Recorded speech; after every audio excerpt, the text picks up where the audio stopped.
Over the course of 4 months now, I've been doing this project, REHUGO, for Miss Adams, and I've been working towards a topic that I chose that I feel was important to me, which had to do with biological psychology, or how the physics of our brain in terms of neurotransmitter, endocrine system, and hormones affect how we act and how we live.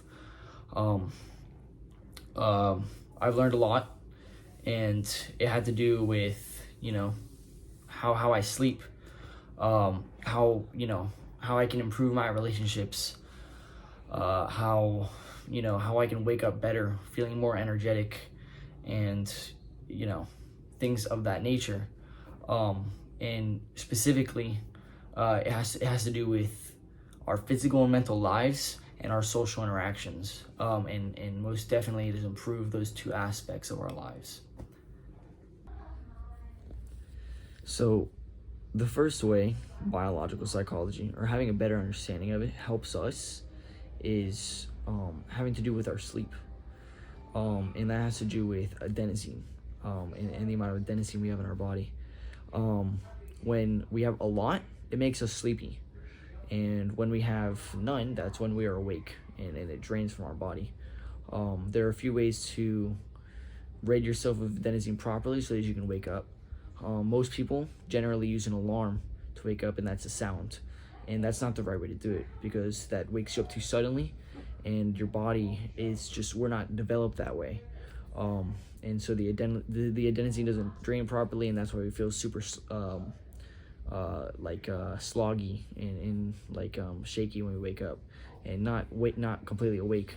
So one way scientists have figured out to solve that is red UV lights. That has to do with the sun, and that's how you properly wake up. So that's what this is here, a red UV light. That's how you would wake up. And when you wake up to red UV lights, like the sunlight is a red UV light. When you wake up to it, that is how our body properly gets rid of that adenosine and wakes us up fully, feeling more awake and ready for our day.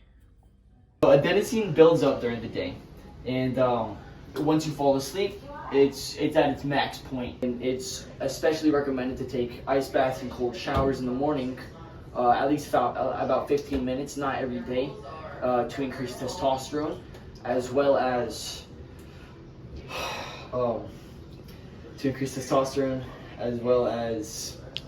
lower that adenosine. The colder the water is around you, the higher up your core body temperature will go. Your body will increase your temperature on the inside. Your brain tells you that, so that it kind of counteracts that outside cold temperature. And another thing that is really good for your body is just doing nothing for 10 to 30 minutes at least every day, of just sitting back, relaxing, and having no stimulation of the brain at all.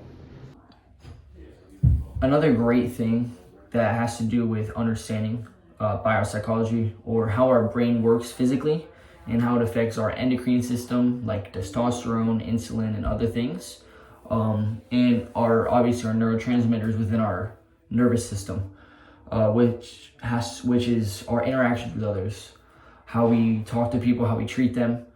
And that brings me to the book by Robert Sapolsky, who is a PhD in psychology and works at several universities on research in the psychology.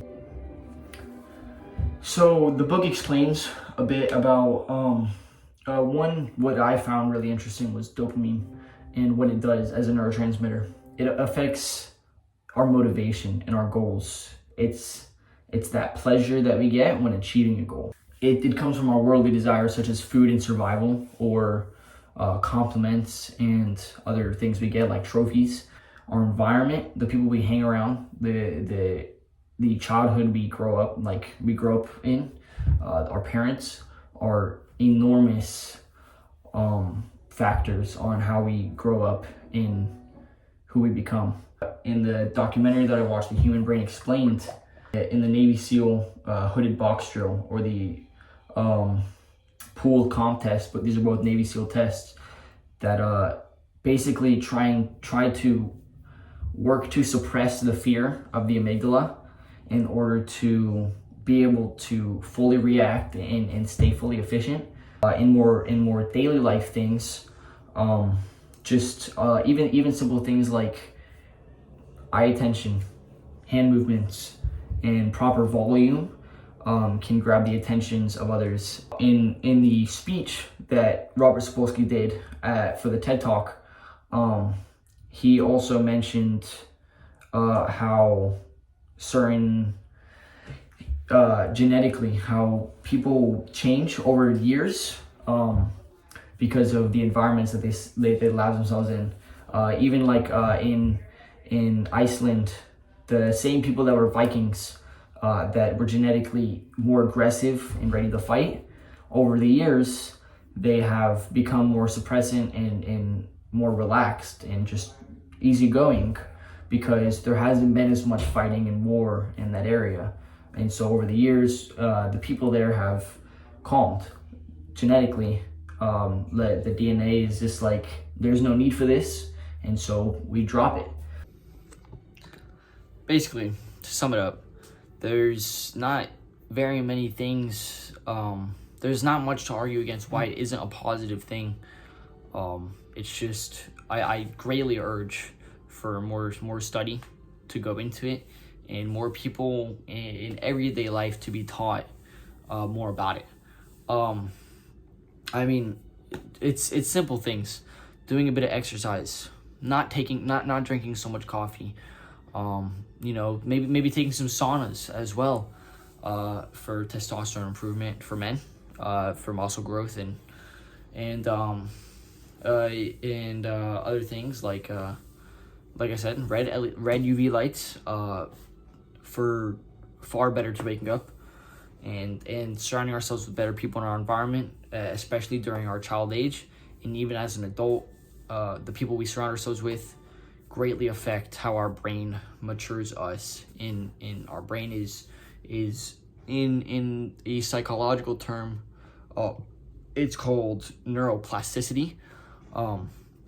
It's our brain's ability to change itself, and that no matter what age is enormous. We should always be keeping in mind those things. This was Jonathan Ryder Smith. Thank you for watching. That's all.